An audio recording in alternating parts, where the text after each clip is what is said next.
welcome to People and Places with me, Dr. Kemi Adebayo, known as Dr. Mama K.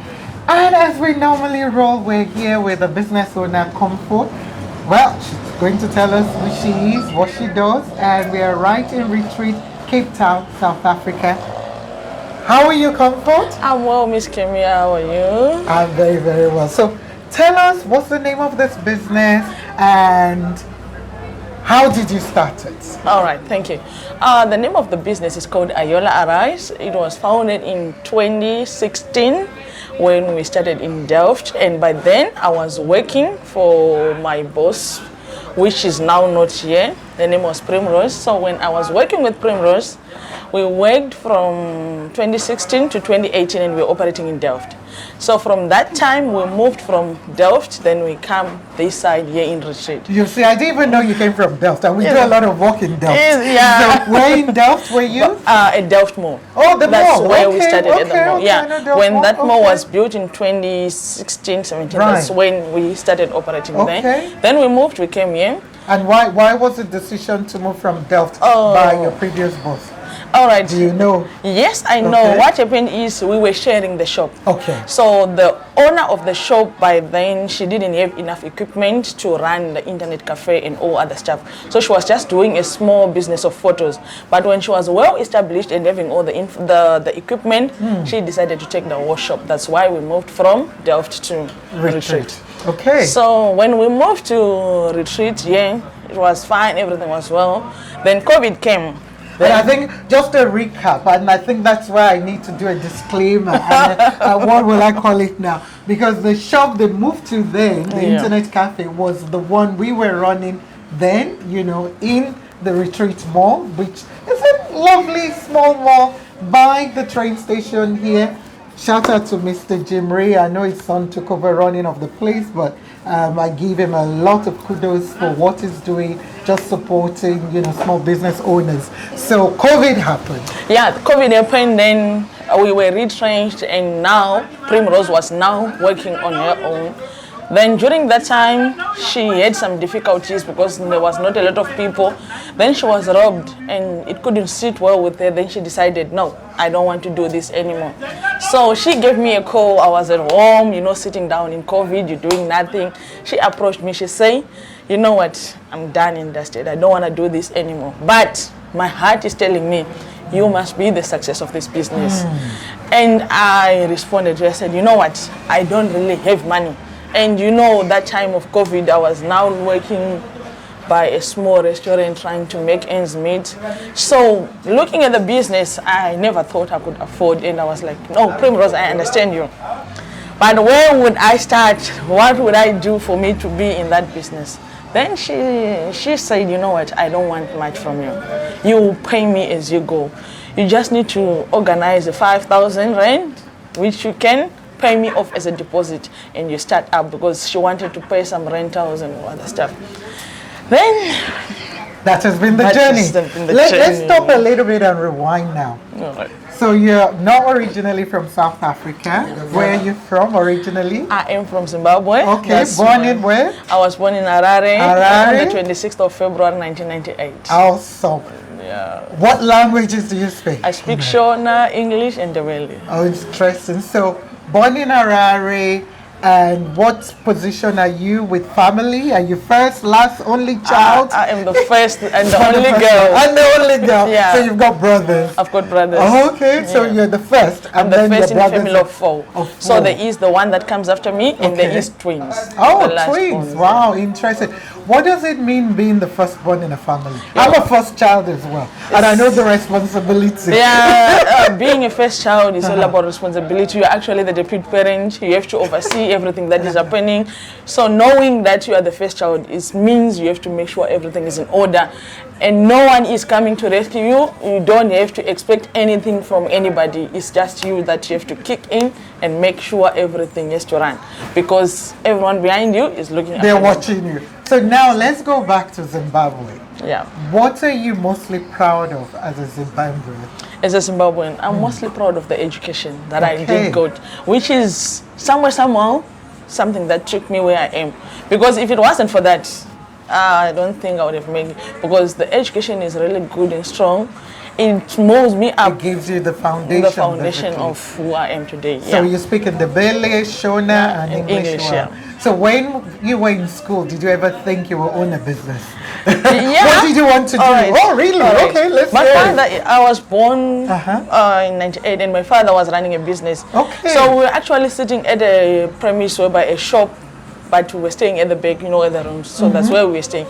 So having my father as a businessman, I was introduced to business as young as 7. Wow. So that's when I started selling in the shop, learning how to do change. So I grew up admiring that. And What was your dad selling? He was owning a grocery shop. Grocery. Okay. Yeah. So at 7, you were helping him. I was helping him, and he was a photographer, and I was also someone Taking who liked to pictures. take pictures. I can see a lot of pictures here So already. it was something in me, and I used to admire him a lot. Like, I want to have my own money. Like, when I see him getting money from the customers, then I'm like, oh, I wish that man was mine. So it was something in me. So going to school, I never thought of becoming a doctor, a nurse, or something else. I never had a career that I would say, I was feeling like deep inside I have to do it. I can, but the line or the road. It felt in different way. You And understand? suddenly you were working for someone and it turned around that you were offered the position. Yes. We'll be right back.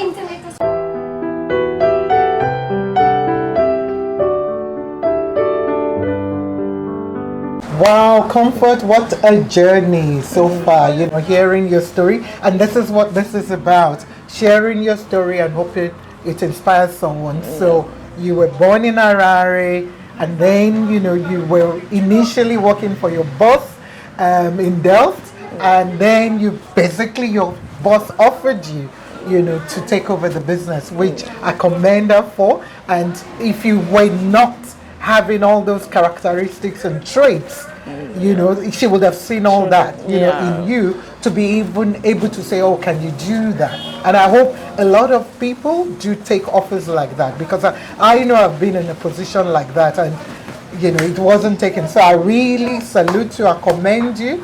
Now, let's continue about Zimbabwe now. Yes. You were saying the education, the fact that, at 7 years old, you saw your dad, who was a business person, into photography, selling grocery, and you helping, behind the scenes. And you're the first of 4 children, and all the others are boys and a twin as well. For you, moving and relocating, from Zimbabwe to South Africa, which at the end of the day, we're all Africans. Yes. What has been the biggest challenge, for you? Because I know, when you're far away from home, the culture shock is welcoming here. I don't know when you came here, but what has been the biggest struggle, for you? All right. The biggest struggle was relocating from Zimbabwe to South Africa, because by then I was 16 years of age, just after I finished my O-level. Coming this side was very difficult because my mother is the only one who was here. So I didn't have any papers. I had to do cross-border. When I get here, that's when I go to Messina to get the papers right. Then getting a paper from Messina, then come to Cape Town. I spent over 9 days on the road, which was supposed to be a job of 3 days. Yeah, because of the paper challenge, the documentation and stuff. So that was the biggest challenge ever. Right. Like when I was relocated. So for you now, let's go back to your business. What are you mostly proud of? Because I know it's probably still growing, and I can see though that you've paid attention to little details with pricing, with price list, and we've had customers coming in and out. What are you mostly proud of? I'm so proud of myself. When I started this business after my boss left, it was a small container, like of a 3 by 3 meters. It was very small, in such a way I could save customers while they're outside. So during rain season, it was like you have to help someone, and having holding the papers, sometimes they could get wet. So we worked so hard, we managed to acquire this bigger container, which we have now. And having a business and you are a foreigner in a foreign land, it's very difficult to get people who support you and understand your vision and whatsoever. But with that, I've got people that always look for me, like wherever I am, they say, where are you? We need you. So that's one of the things that I'm proud of myself. Like the service that I offer to people, they are still acknowledging it and they are appreciating it by coming back to me on a daily basis, which is not easy. That's awesome, because it means you have a good client base. Yes. So let's go back to the services you offer. Yes. I was looking at up there, so you do photocopying, you sell products. Yes. So tell us some of the services you offer. Okay, we do ID photos. Okay. We do pictures. As you can see, there is a lot ID of pictures. photos, yeah. I do sell stationery. I do sell earphones, chargers, aux cables, just for those ones. Let's say you are using internet, you want one of the things, you can get the USBs, you also get. Then we are into printing. We also do a small side hustle. I can see that. We do have shoe laundry. Okay.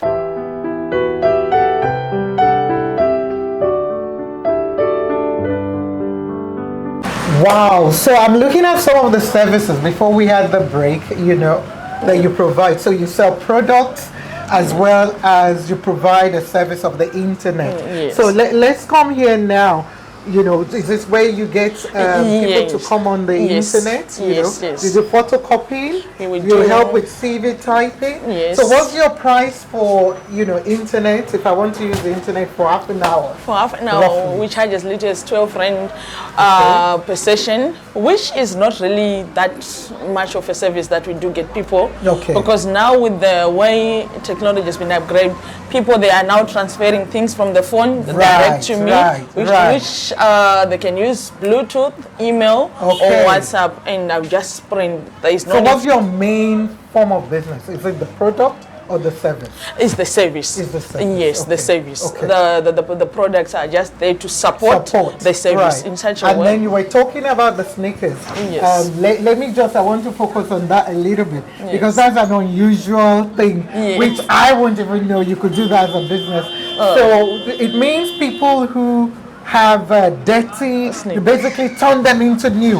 You do the magic. I do the magic. Yes, we do the magic. Yes. So it's not just sneakers, you do Crocs as well, but yes. you do that not here. Oh yes, it's all kind of shoes. Okay, all kind of shoes. Yeah. And the prices seem reasonable. Definitely. All right. So what other side business? The photography, I can see you adding that as well. Photography. We do make calendars. We do make business cards. We do pamphlets. So graphic design, flyers, pamphlets, flyers. Yes. Obituaries, and so on. Wow. And I see here it's not just products, but you have belts. So if it's there, if it sells, why not? Why not? Yes. Well, now I want to go into where I want to ask you specifically.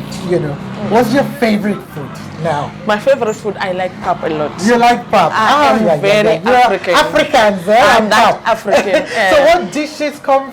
Can we eat from Zimbabwe? What are some of your local dishes? Our local dishes, we've got bream, like the fish. Okay. Then we've got sorghum pap.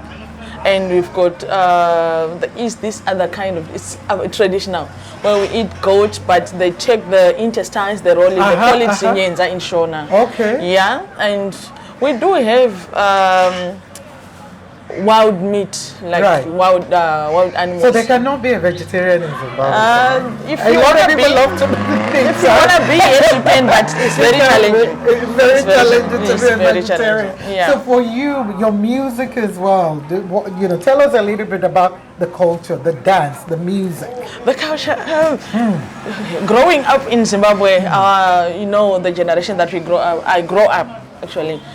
We were not much rooted into the cultural thing because I grew up more like an urban life, not like deep rural life. Yeah. So it was more challenging because I didn't get enough chance to get to learn the other side and Yes, you understand. And having to relocate from Zimbabwe, I was young. I couldn't get. I really don't know much of Zimbabwe. Well, you need to find out more so that you don't. Do you have family of your own right now? Yes, I do. Have a family of my own. I've got 2 kids. Oh, the other awesome. one, 2 How old are girls. they? 2 girls. The eldest one is 9, then the smaller one is turning 3. Make sure you let them know the culture. Do you speak Shona? Yes, they do speak Shona. They do speak Shona. That's something at least. They know. They know about that. So now let me now go to you now running this business. You've shared the challenges. You've shared your success. Would you say you're successful? What does success mean to you? I would definitely say I am a success because having to run this business since 2020 up to now, it's not easy. So I would say it as a success because standing in the game, I'm not the only one. Retreat is big. Here in Retreat, we've got more than 10 internet cafes, but I am still standing as one of them. And being a lady into a business as young as I am, I would say it's a success. Well done, Miss Comfort. We salute you. We see you. We honor you. We wish you all the very best. As God has opened this door for you, you know, there's going to be more opportunities where just stay focused, stay humble, stay grounded, keep doing it, not necessarily about the money, even though the money is important, but be about impacting lives, you know, positively. And I see that's what you're doing. So in closing, I want to ask you to just give words of encouragement to anyone out there, young, old, women, or anyone you feel led to speak to. But now I want you to speak to them directly. I would say anytime is tea time. It's never too late to start anything. The first step that you need to do is to believe in yourself, in whatever that you might think of. You are capable, whether you are young, old, or you are in the middle age, you can still do it. And never doubt yourself. You've got the ability to do anything, especially being me, believing in God. God gave me everything, and I believe I can do anything through Him. So it's never too late. You can become who you want to be. Wow, thank you. And she will say she's never done anything like this before, but she's already speaking like someone who can run a master class already in this. So what you just said, believe in yourself, so that you can do it. And I'm glad you were able to do this. Well, if we want to support you, if anyone wants to find our way to internet cafe in Retreat, can you give the details? Okay, I am located right opposite the Retreat taxi rank in Retreat. It's opposite Capricorn taxis, but by the rank, the container is written Internet Cafe in bold outside. That's where I am, and you can contact me on WhatsApp on 067-641-7007. That's my WhatsApp, and our email address is ayollararise@gmail.com. Then you can also contact me on the calls on 0731-641-7. It's 0731-761-734. All right. You on Facebook? Yes, but the page is too small. I started it very. Okay. All right. Well, there we go. You've heard it all from Comfort, and we wish her all the very best. Please do support her. We share details as well at the end of the program. But if you want anything done, photocopied, CV typing, photography, wash your shoe, clean your shoe, whatever, buy products. If you run out of anything, they're right here, right by the crossroad between the taxi rank and as well the engine, you know, by the Retreat Mall in the container. Do support a small business owner because they are local. No matter where they come from, it's about putting back in the economy, providing a service, impacting the lives of others in various forms. So, well, that's all we've got time for. Till next time, we thank you and we wish you all the very, very best. Take care. We'll be right back. Remember, God is love. Thank you.